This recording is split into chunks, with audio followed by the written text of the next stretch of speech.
আরে ভাই আপনি আগে মসজিদ থেকে যান তো, যান।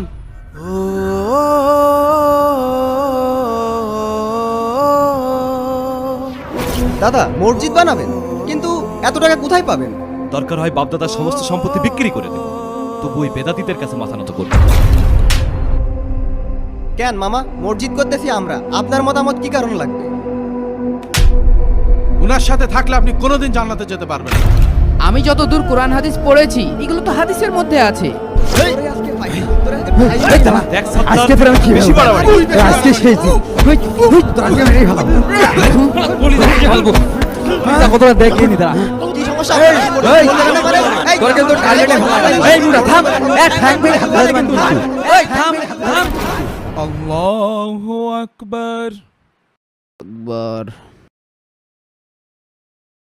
আলহামদুলিল্লাহি রাব্বিল আলামিন।